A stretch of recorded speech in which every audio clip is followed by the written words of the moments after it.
হরে কৃষ্ণ সমাগত ভক্তবৃন্দ।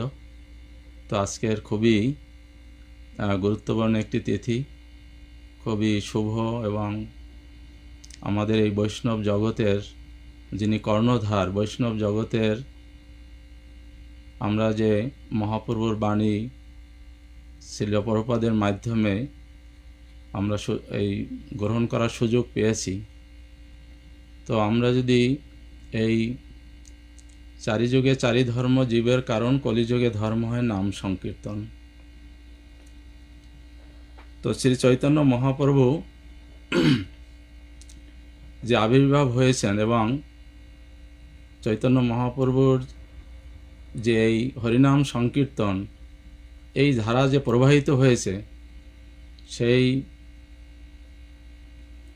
ধারা টিকিয়ে রাখার জন্য যে আজকে যে ছিল জগন্নাথ দাস বাবাজি মহারাজ, যার তিরুভাব তিথি, তার যে অবদান, এবং আমরা যারা ইসকনের সদস্য বৃন্দ রয়েছি আমরা জানি যে আমাদের গুরু পরম্পরা ধারায় ছিল প্রভুপাদ এবং তার গুরুদেব ভক্তি সিদ্ধান্ত সরস্বতী ঠাকুর, গৌরকিশোর দাস বাবাজি মহারাজ, ভক্তি বিনোদ ঠাকুর এবং জগন্নাথ দাস বাবাজি মহারাজ।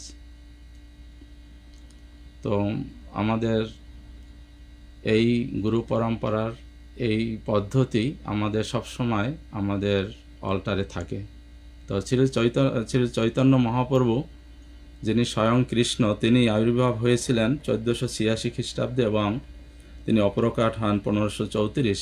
এই 48 বৎসর যে তিনি লীলাবিলাস করেন, তার মুখ্য যে তিনি ভক্তভাবে আবির্ভূত হয়ে তার মুখ্য প্রচারের যে ধারাটা ছিল যে ধর্ম প্রবর্তন করে ব্রজেন্দ্র নন্দন, প্রেমে গায়ে নাচে লোক করে সংকীর্তন। তো মহাপ্রভু আবির্ভাবের আগে খুবই অন্ধকার ছিল, সে তমসাচ্ছন্ন ছিল পৃথিবীতে।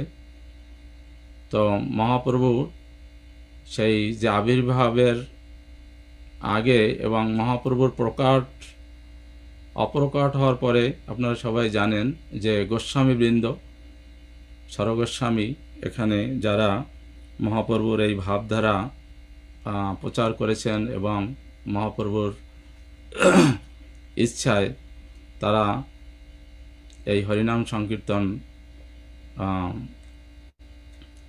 সমস্ত পৃথিবীতে ইনগরেশন করেছেন। তো মহাপ্রভু যাওয়ার অপ্রকাট হওয়ার পরে আমরা দেখতে পাই যে গোস্বামী বৃন্দ তারা অপ্রকাট হয়েছেন। তারপরে গোস্বামী বৃন্দের পরে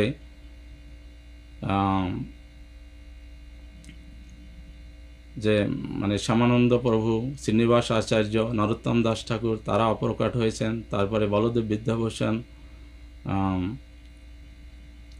বিশ্বনাথ চক্রবর্তী ঠাকুর, তারা অপ্রকাট হয়েছেন। তো এই সময়টা ছিল মহাপ্রভু আবির্ভাব হয়েছিলেন 1486 খ্রিস্টাব্দে এবং জগন্নাথ দাস বাবাজি, আমরা যদি এই জগন্নাথ দাস বাবাজির জীবনী যদি আমরা লিঙ্ক করি তাহলে দেখতে পাই যে জগন্নাথ দাস বাবাজি মহারাজ, এখানে সঠিক ওনার আবির্ভাবের তিথিটা বিভিন্ন জায়গায় বিভিন্নভাবে বর্ণিত হয়েছে।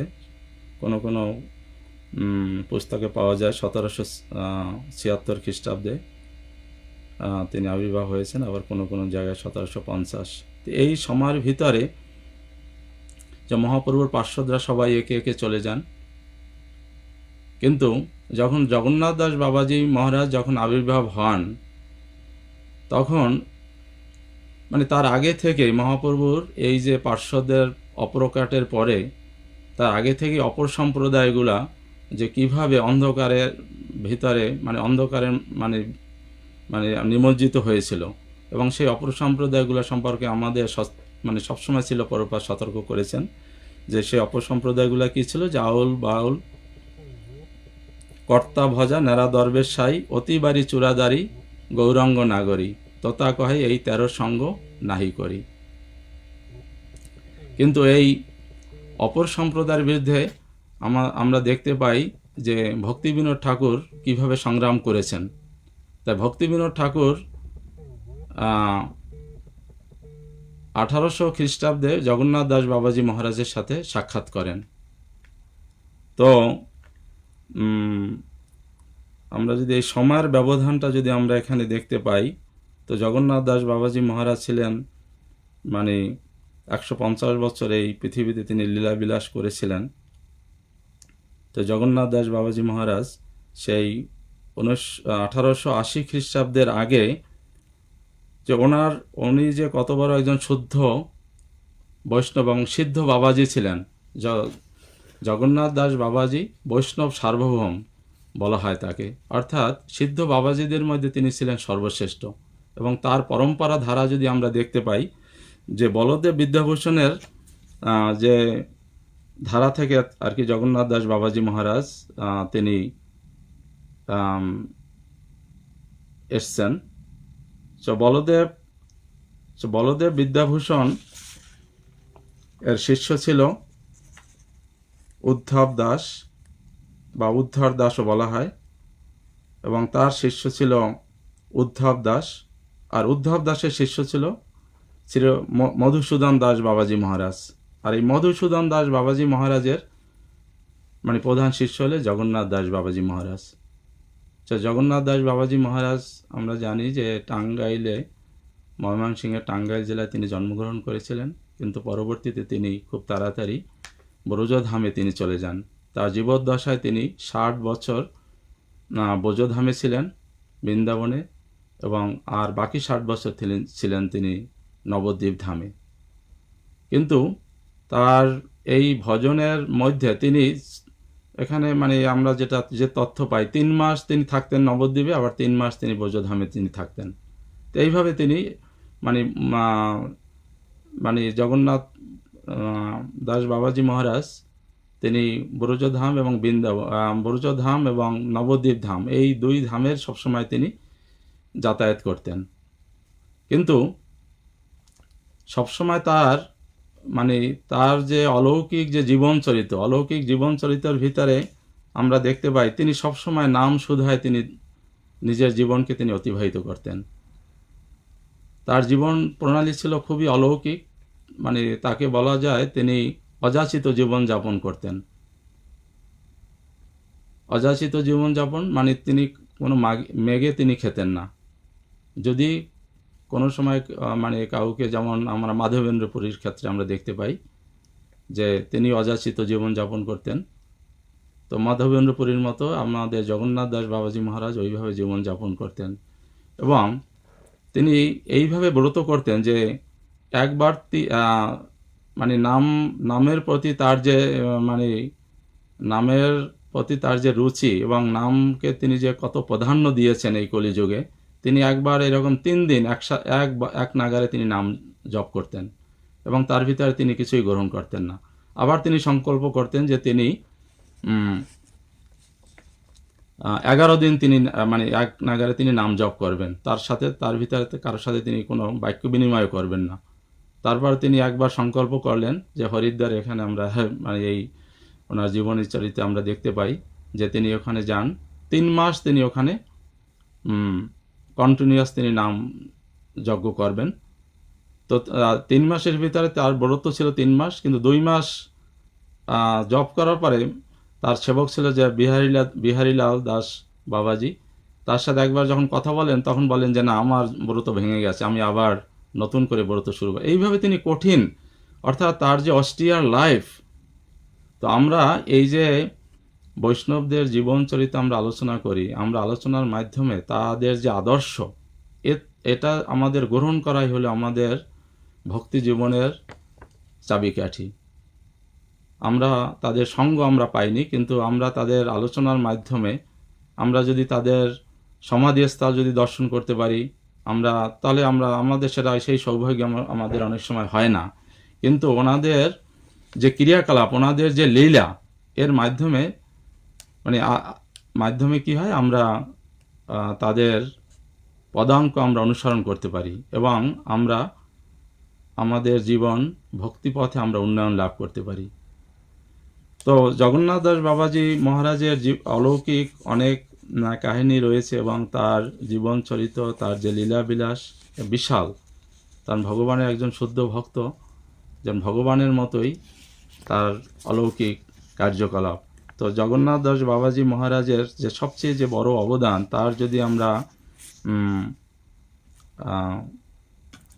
প্রণাম মন্ত্রে আমরা দেখি যে গৌর আবির্ভাব ভূমেস্তং নির্দেষ্টা সজ্জন প্রিয় বৈষ্ণব সার্বভৌম শ্রী জগন্নাথায় তে নমো। অর্থাৎ তিনি ছিলেন মহাপ্রভুর নিজ জন। এবং আমরা এই যে হরিনাম করি, হরিনাম করার আগে যে পঞ্চতত্ত্ব যে আমরা নাম করি, জয় শ্রীকৃষ্ণ চৈতন্য প্রভু নিত্যানন্দ শ্রী অদ্বৈত গদাধর শিবাসাদি শ্রী গৌর ভক্তবৃন্দ, এই নাম জগন্নাথ দাস বাবাজি মহারাজ ক্রিয়েট করেছেন এবং তিনি এই নাম সংযোগ করেছেন। তো আমরা এই হরিনাম করার যে অপরাধ থেকে মুক্ত হওয়ার জন্য এই পঞ্চতত্ত্ব নাম আমাদের বিশেষভাবে, যে সম্প্রদায় এটা করে না তারা সেই মহাপ্রভুর সেই যে প্রকৃত যে নামের যে রস বা যে প্রেম, তারা সেটা উপলব্ধি করতে পারে না। এবং যে কথা আমি বলছিলাম যে অন্ধকার যুগে অপসম্প্রদায়গুলো ছেড়ে যাওয়ার পরে যে কিভাবে এই অপসম্প্রদায় থেকে এই বৈষ্ণব যে ফিলোসফি বা বৈষ্ণব যে আদর্শ মতাদর্শ, এটা কিভাবে এই জগতে এস্টাবলিশড হয়েছে। তো আমরা সবাই জানি যে 4টি সম্প্রদায় হলো বোনাফাইড। সেই প্রথম সেই যে সম্প্রদায়গুলোর ভিতরে রয়েছে যে যে ব্রহ্মা, যেটা ব্রহ্মমাদ্য গৌরীয় সম্প্রদায় বলা হয়, যে ধারায় মধ্যাচার্য এবং শ্রী চৈতন্য মহাপ্রভু রয়েছেন, এবং রুদ্র সম্প্রদায় শ্রী শিব সম্প্রদায় বা বিষ্ণু স্বামী বা বল্লভাচার্য যে সম্প্রদায় অনুমোদন বা যারা এই সম্প্রদায়ের সাথে যুক্ত, এবং শ্রী সম্প্রদায় লক্ষ্মী সম্প্রদায় যেখানে রামানুচার্য যার আচার্য, এবং কুমার সম্প্রদায় যার আচার্য হল নিম্বাক আচার্য। তো আবার এই যে হরিনাম সংকীর্তনের মাধ্যমে এই 4টে সম্প্রদায় আবার এক হবে। আপনারা যদি যোগপীঠে চৈতন্য মঠে যান, তখন এই 4টে সম্প্রদায়ের ভক্তি সিদ্ধান্ত সরস্বতী ঠাকুরের যে মন্দির, সেই মন্দিরে এই 4টে সম্প্রদায়ের যে বিগ্রহ আছে, যে 4টে সম্প্রদায় পরে একত্রিত হয়ে কি করবে, একমাত্র হরিনাম সংকীর্তন করবে। এবং সেটা আমরা দেখতে পাই যে কিভাবে ছিল প্রভুপাদের কৃপায় সমস্ত জগৎব্যাপী আজ হরিনাম সংকীর্তন এবং এই বৈষ্ণবদের যে ফিলোসফি, যে বৈষ্ণবদের যে ভাবধারা, এটা পরিচালিত হচ্ছে। তো গৌরকৃষ্ণ জগন্নাথ দাস বাবাজি মহারাজ যে মহাপ্রভুর যে আপন নিজ জন, তো যখন ভক্তি সিদ্ধান্ত ঠাকুরের পিতৃদেব ভক্তিবিনোদ ঠাকুর, তিনি যখন 1880 সালে যখন জগন্নাথ দাস বাবাজি মহারাজের সাথে যখন সাক্ষাৎ হয়, তার আগে থেকেই, এবং ভক্তিবিনোদ ঠাকুরের পজিশন আপনারা সবাই জানেন, তিনি ডিস্ট্রিক্ট ম্যাজিস্ট্রেট ছিলেন, গভর্নমেন্টের একজন উচ্চপদস্থ কর্মচারী ছিলেন, এবং তিনি গৃহস্থ জীবন ছিলেন, এবং তার 10টি সন্তান ছিল। তো জগন্নাথ দাস বাবাজি মহারাজ বৈষ্ণব সার্বভৌম হয়েও তিনি ভক্তিবিনোদ ঠাকুরের সঙ্গ করতেন। এবং প্রথম বৃন্দাবনে সে 1880 খ্রিস্টাব্দে ভক্তিবিনোদ ঠাকুর জগন্নাথ দাস বাবাজি মহারাজের সাথে সাক্ষাৎ করেন। তখন থেকে জগন্নাথ দাস বাবাজি মহারাজ তিনি অন্তর্যামীর মতো বুঝতে পেরেছেন যে এই হলো আমার প্রিয় ভক্ত। এবং এইভাবে ভক্তিবিনোদ ঠাকুরের সাথে ইন্ট্রোডিউস হওয়ার পরে কিভাবে তারা ভক্তিবিনোদ ঠাকুরও জগন্নাথ দাস বাবাজি মহারাজের সাথে যে ভগবানের নামে কালাতিবাদ করতেন, যে একাদশীর সময় বা অন্যান্য সময় সব সময় তারা যে হরিনাম সংকীর্তনে তারা সবসময় যুক্ত থাকতেন, এবং নিরলস তারা হরিনাম সংকীর্তন করতেন। এবং জগন্নাথ বাবাজি মহারাজের সাথে তিনি পরামর্শ করতেন যে কিভাবে এই যে জগতের যে দুঃখ দুর্দশা, জগতে যে সমস্ত অনাচার চলছে, এবং মহাপ্রভুর অপ্রকাট হওয়ার পরে যে নামের যে মহিমা কিছুটা যে স্তিমিত হয়েছে, যে এটাকে কীভাবে আরও পরিস্ফুটিত করা যায়, কিভাবে সমস্ত জগতে এটা পরিচালনা করা যায়। তো জগন্নাথ দাস বাবাজি ভজন আনন্দী আমরা যদি এরা অনেকে ভাবেন যে মানে উনি ছিলেন ভজনানন্দী এবং গোষ্ঠানন্দী হলাম আমরা যারা প্রচার করি, কিন্তু তিনি এই নিজে ভজন করে মানে এমন একটি মানে সুন্দর শুদ্ধ পরিবেশ তিনি মানে সৃষ্টি করেছেন যে ভজনের মাধ্যমে তিনি ভক্তিবিনোদ ঠাকুরকে তিনি আকৃষ্ট করেছেন। এবং 1880 সালে বৃন্দাবনে একবার দেখা হয়, তারপরে 1891 সালে আবার বর্ধমানে আমলাজোড়া গ্রামে ভক্তিবিনোদ ঠাকুরেরকে অনেক আশীর্বাদ করেন, ভক্তিবিনোদ ঠাকুরের সাথে অনেক ইষ্টগোষ্ঠী করেন। তারপরে 1893 খ্রিস্টাব্দে গোদ্রুম দ্বীপে সংকীর্তন উৎসবে সুরভিকুঞ্জ তিনি আমাদের জগন্নাথ দাস বাবাজি মহারাজ ভক্তিবিনোদ ঠাকুরের গৃহে তিনি আসেন। তো সবসময় এই ভক্তিবিনোদ ঠাকুরকে তিনি সবসময় খুবই আশীর্বাদ করতেন। এবং আপনারা জানেন যে ভক্তিবিনোদ ঠাকুর কিন্তু সরাসরি শিষ্য না জগন্নাথ দাস বাবাজি মহারাজের, কিন্তু তিনি শিক্ষাগুরুর মতো। এই জন্য আমাদের এই গুরু পরম্পরায় ভাগবত ধর্ম বলা হয়, যে ভাগবত পরম্পরা হলো আমাদের এই যে গুরু পরম্পরা যে আমাদের এখানে রয়েছে। তো যখন জগন্নাথ দাস বাবাজি মহারাজ একবার কলকাতায় যখন তিনি থাকতেন, তখন জগন্নাথ দাস বাবাজি সেই কলকাতায় তিনি ভক্তিবিনোদ ঠাকুরের সাথে দেখা করেন। তখন আপনার ভক্তি সিদ্ধান্ত সরস্বতী ঠাকুর তখন খুবই ছোট বালক ছিল। তখন ভক্তি সিদ্ধান্ত সরস্বতী ঠাকুরকে জগন্নাথ দাস বাবাজি মহারাজ এই যে আমাদের মানে যখন শুনলেন যে সে খুবই পণ্ডিত, খুবই মেধাবী, এবং এই সূর্য সিদ্ধান্ত মানে আমাদের ভক্তি সিদ্ধান্ত সরস্বতী ঠাকুরের সম্পর্কে খুবই যে সূর্য সিদ্ধান্ত তিনি তৈরি করেছেন, এবং তিনি জ্যোতিষশাস্ত্রের একজন মহান পণ্ডিত। এই খুব কম বয়সে তখন জগন্নাথ দাস বাবাজি মহারাজের কিন্তু ভক্তি সিদ্ধান্ত সরস্বতী ঠাকুরও সাক্ষাৎ পান। তো দেখেন যে কিভাবে ইষ্টগোষ্ঠী হয়, যে ভক্তি সিদ্ধান্ত সরস্বতী ঠাকুর, ভক্তিবিনোদ ঠাকুর এবং জগন্নাথ দাস বাবাজি মহারাজ তারা একই গৃহে অবস্থান করতেন, এবং তখন থেকেই ভক্তি সিদ্ধান্ত সরস্বতী ঠাকুর জগন্নাথ দাস বাবাজি মহারাজের আশীর্বাদ পান। তো এভাবে আমাদের যে এই যে লিঙ্ক, যে আমরা এটা যে হঠাৎ করে কিন্তু কোনো এই জিনিসগুলো কিন্তু তৈরি হয়নি, যে মহাপ্রভুর অপরকাটের পরে, গোস্বামীদের অপরকাটের পরে সমানন্দ শ্রীনিবাস আচার্য, নরোত্তম দাস ঠাকুর,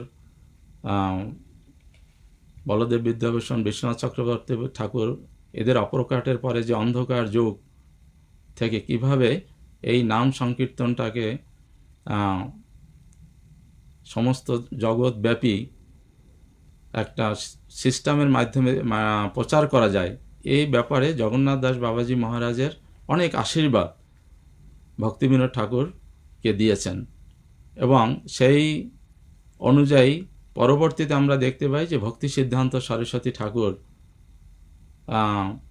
কিভাবে এই জগন্নাথ দাস বাবাজি মহারাজ, ভক্তিবিনোদ ঠাকুর এরা যখন অপ্রকট হন, তখন ভক্তি সিদ্ধান্ত সরস্বতী ঠাকুর খুবই বিমর্ষ হয়ে পড়েন, এবং তখন তিনি খুব দিশেহারা হয়ে যান যে কিভাবে মহাপ্রভুর বাণী সমস্ত পৃথিবীতে প্রচার হবে। আমার কোনো লোকবল নেই, কোনো অর্থের বল নেই, আমার নিজেকে তিনি খুবই দীনহীনভাবে এইভাবে তিনি বিমর্ষ হয়ে তারপর চিন্তা করেন। তারপর একদিন স্বপ্নে আসে, স্বপ্নে দেখেন যে পঞ্চতত্ত্ব, তারপর গোস্বামীবৃন্দ এবং ভক্তিবিনোদ ঠাকুর, জগন্নাথ দাস বাবাজি মহারাজ এবং ভক্তি সিদ্ধান্ত সরস্বতী ঠাকুরের যে গুরুদেব গৌরকিশোর দাস বাবাজি মহারাজ সবাই আসেন, যে তুমি কোনো ভয় পেও না, আমরা তোমার মাধ্যমে এই জগতে আবার এই হরিনামের যে মাহাত্ম্য সেটা আমরা আবার প্রচার করব। তারপর থেকে আপনার ভক্তি সিদ্ধান্ত সরস্বতী ঠাকুর খুব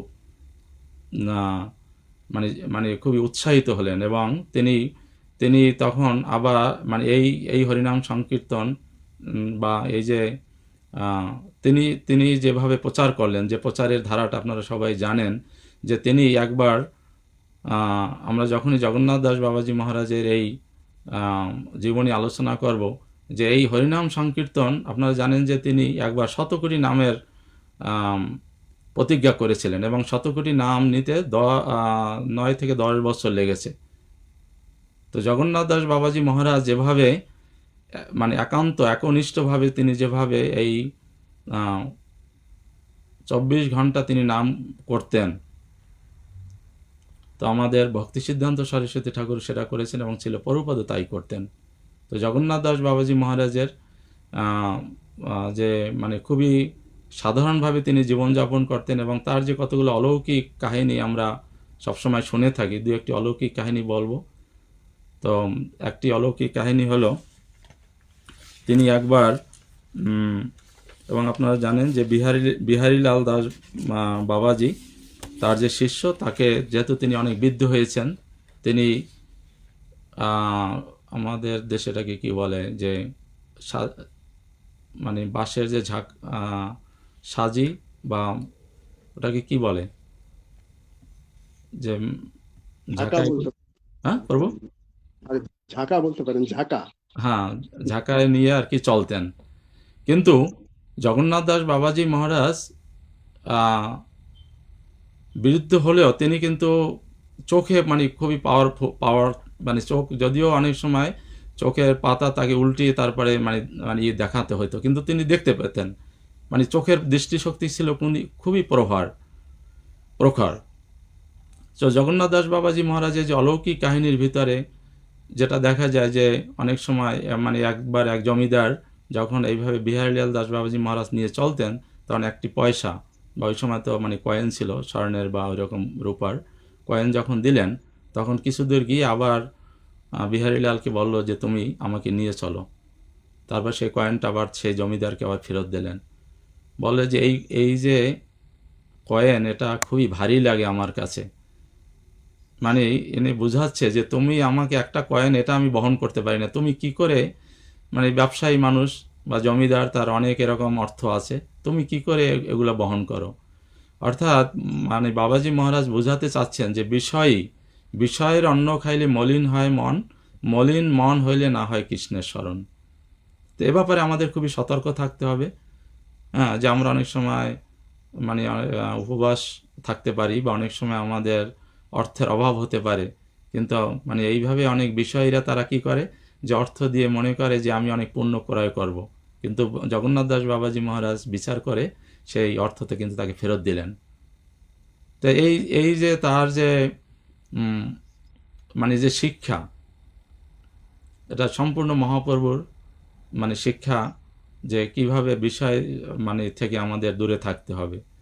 তারপরে এইভাবে অনেক সময় অনেক মানে তাকে অনেক দক্ষিণা দিতেন যখন এভাবে চলতেন পথে সাধারণ মানুষ। তো একবার অনেকগুলোই মানে কিছু পয়সা যখন হলো, তখন বিহারীলালকে বললেন জগন্নাথ দাস বাবাজি মহারাজ যে তুমি কিছু রসগোল্লা কিনে নিয়ে আসো। তো এই রসগোল্লাগুলো কিনে তারপর নবদ্বীপের যত গাভী তাদেরকে তিনি সেবন করালেন। তো এর মাধ্যমে আমরা কি শিখতে পাই? আমরা তো মনে করি যে সাধারণ মানুষদের খাওয়ালেই হয় বা বৈষ্ণব সেবা, সেটা ঠিক আছে, কিন্তু গাভী যে ভগবানের যে বাহন বা যে নিষ্পাপ, সে গাভীদের তিনি প্রসাদ খাওয়াইছেন। এভাবে আমরা আমরা পশুদেরও আমরা বা অন্যান্য মানে আমরা সবসময় আমাদের এটা খেয়াল রাখতে হবে যে আমরা কৃষ্ণদাস প্রভুকে দেখেছি যখন কোনো বৈষ্ণব সভা হয় তিনি মানে প্রথম প্রসাদটা পাখিদের দিতেন, তারপর অন্য কোনো মানে কুকুর বা অন্য গাভীদের আগে দিতেন। তাই এভাবে আমরা সেই বৈষ্ণবদের আমরা যে এই যে লীলার মাধ্যমে আমরা এগুলো অনুসরণ করতে পারি। তো আর একবার যে একটি অলৌকিক কাহিনী হয়েছিল যে একবার শ্রীনাথ রায় উনি একজন ধনাঢ্য ব্যক্তি, তিনি জগন্নাথ দাস বাবাজি মহারাজের কাছে এসে বলেন যে মহারাজ, আপনি সিদ্ধ বাবাজি, আপনি কিছু অলৌকিক কিছু দেখান। তখন মহারাজ খুবই বিনয়ীভাবে বললেন যে আমি কিসের সিদ্ধ, আমি আমি কি অলৌকিক দেখাবো। তারপর ওই শ্রীনাথ রায় ছিল তার নাম, সে খুবই নাছোড়বান্দা, সে তাকে খুব জোরাজুরি করলেন। তারপর তিনি জগন্নাথ দাস বাবাজি মহারাজ কী করলেন, হাতে একটা স্টিক নিয়ে, একটা লাঠি নিয়ে মেঝেতে অনেকগুলা আঘাত করলেন খুব জোরে জোরে। তো যখন আঘাত করলেন তখন শ্রীনাথ রায় চিন্তা করলেন যে আমি মনে হয় মানে বাবাজির চরণে কোনো অপরাধ করেছি, তিনি রাগ হয়ে এটা করেছেন। তারপর তিনি ক্ষমা চাইলেন। তিনি তার কারণ সবাই তার যে বাবাজি মহারাজের যে সিদ্ধ বাবাজি, তাকে সবাই সম্মান করতেন। তখন তার পায়ে যখন তাকে মানে বিনয়ীভাবে অনুরোধ করলেন, তখন বলছে না না, আমি তোমার পরে কোনো মানে আমি রাগ হইনি। তো বলছে যে এই বৃন্দাবনে যেখানে লোকনাথ গোস্বামীর যে আশ্রম, আপনারা জানেন যে লোকনাথ মহারাজ যে যিনি জীব গোস্বামীর যিনি গুরুদেব ছিলেন, তো সেই সমাধি মন্দিরে একদল ছাগল মানে ওই সমাধির ভিতরে যে ফুলের গাছ বা অন্যান্য যে সৌন্দর্যের জন্য যে বাগান ছিল সেটা নষ্ট করছিল।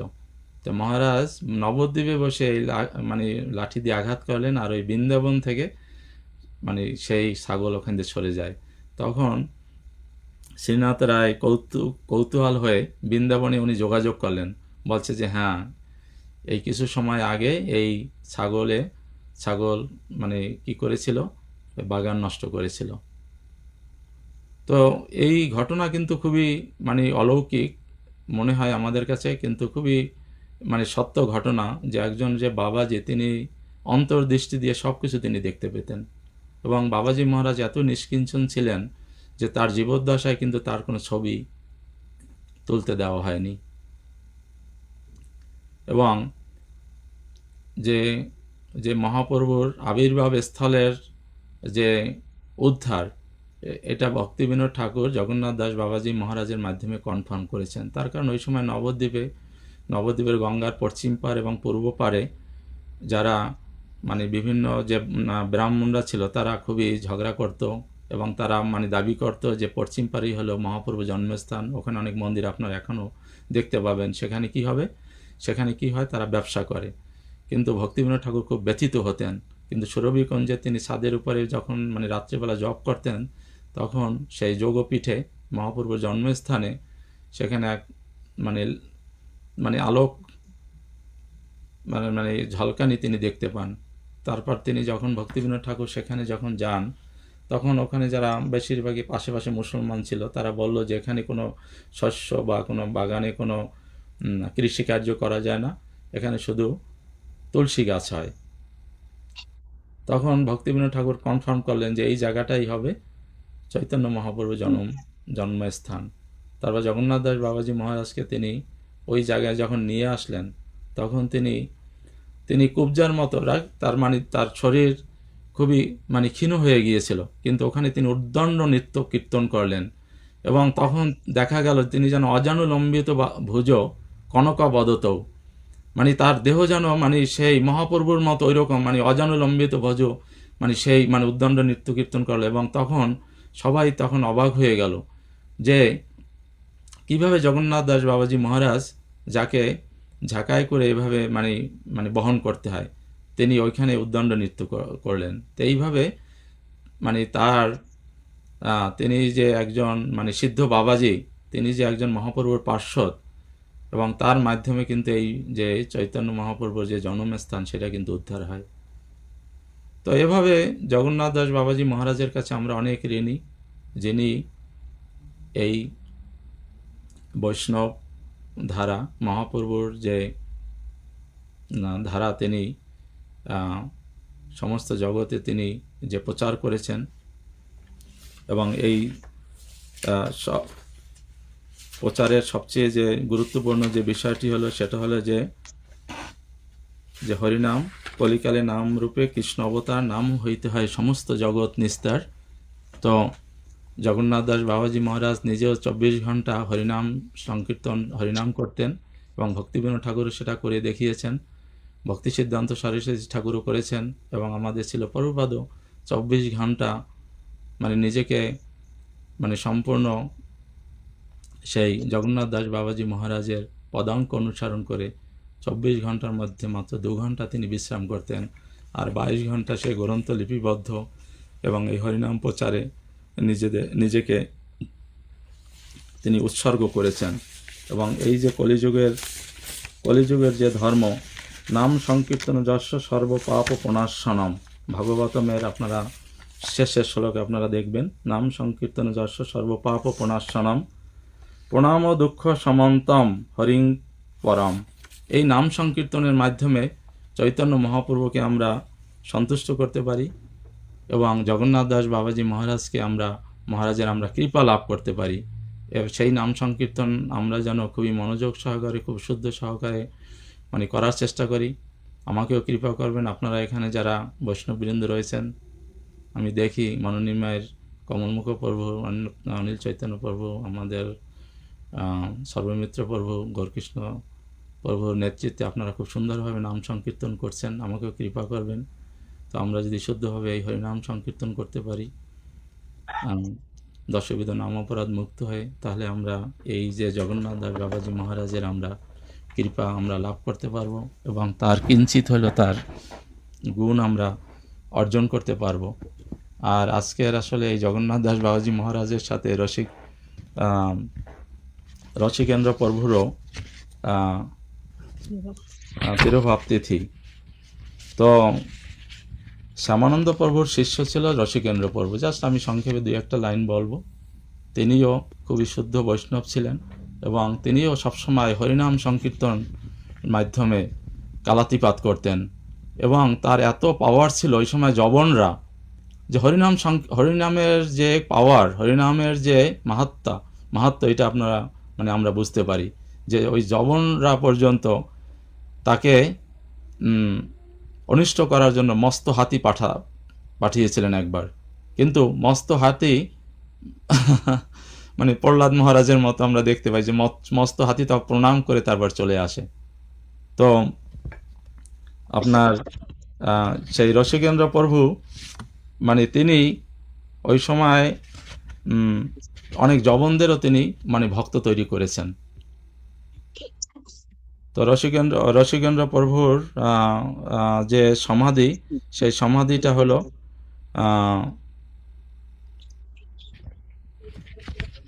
এখানে সমাধির ব্যাপারে একটু লিখেছে আর কি, যে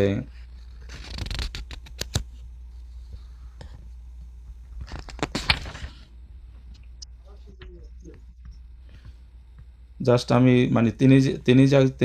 তিনি এখানে লিখেছেন, তিনি একজন মঞ্জুরি ছিলেন। রসিকেন্দ্র প্রভু কথিত হয় যে শ্রী রসিকেন্দ্র দেব গোস্বামী অন্তর্ধান লীলার অব্যহতি পূর্বে বাসদাহ হইতে 7 জন সেবককে লইয়া সংকীর্তন করিতে করিতে রেমুনায় গোপীনাথের অঙ্গনে আসিয়াছিলেন এবং ক্ষীরচরা গোপীনাথের কাহিনী আপনারা সবাই জানেন। সেই মন্দিরে তিনি প্রবেশ করেন এবং সেইখানে তিনি সমাধিস্থ হন এবং 7 জন সেবককে যে তিনি নিয়ে এসেছিলেন তারাও ওই মন্দিরে ওইখানেই সমাধিগ্রস্ত হন। এবং সেই রেমুনাতে যদি আমরা ক্ষীরচরা গোপীনাথকে যদি আমরা দর্শন করি, আমরা যদি ওখানে যাই, তাহলে এই সমাধি স্তর আমরা দেখতে পাবো। তো জগন্নাথ দাস বাবাজি মহারাজের সাথে এই যে রসিকেন্দ্র দাসেরও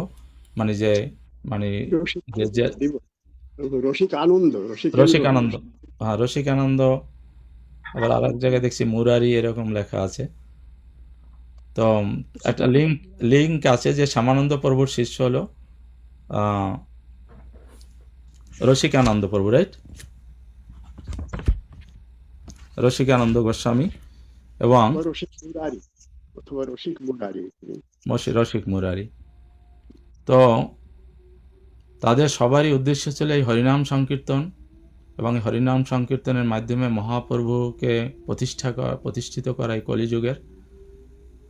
এবং সেটা আমাদের ইসকনের আচার্য প্রতিষ্ঠাতা ছিল প্রভুপাদ করেছেন এবং সমস্ত জগৎকে তিনি উদ্ধার করেছেন এবং আরও 10,000 বছর এই কলির অন্ধকার যুগে প্রভুপাদের এই যে অবদান সেটা থাকবে, যেটা আমরা একটু আগে আমরা দেখেছি যে গুরু মহারাজ কীভাবে হরিনাম করেছেন এবং গৌরনীতের অশ্রু চলে আসছে। তো আমাকে আপনারা কৃপা করবেন যাতে আমরা সবাই এই হরিনাম সংকীর্তন করতে পারি এবং জগন্নাথ দাস বাবাজি মহারাজ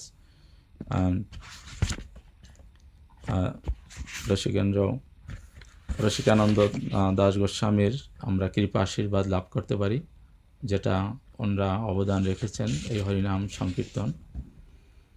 তো আমার ভুল ত্রুটি হলে ক্ষমা করবেন, কারণ আমার আসলে ক্লাস দেওয়ার কোনো যোগ্যতা নেই, আর আমি রেগুলার ক্লাস দেইও না। কিন্তু সর্বমিত্র প্রভু আমাকে কৃপা করেছেন, সে চান যে মানে আমিও যাতে তোমার মোবাইল বাজ কৃপা আশীর্বাদ লাভ করতে পারি, এই জন্য উনি আমাকে সুযোগ দিয়েছেন, যে এই জন্য থ্যাংক ইউ সো মাচ প্রভুজি। হরে কৃষ্ণ কৃষ্ণ কৃষ্ণ হরে হরে, হরে রাম রাম রাম হরে হরে। প্রভু কহিলাম এই মহামন্ত্র, ইহা জপ গিয়া করিয়া সবে নির্বন্ধ, ইহা হইতে সর্বসিদ্ধি হইবে সবার, সর্বক্ষণ বলইতে বিধি নাই আর। কি শয়নে কি স্বপনে কি বা জাগরণে, অহর্নিশ কৃষ্ণ চিন্ত বলহ বদনে। জয় ছিল প্রভুপাদ।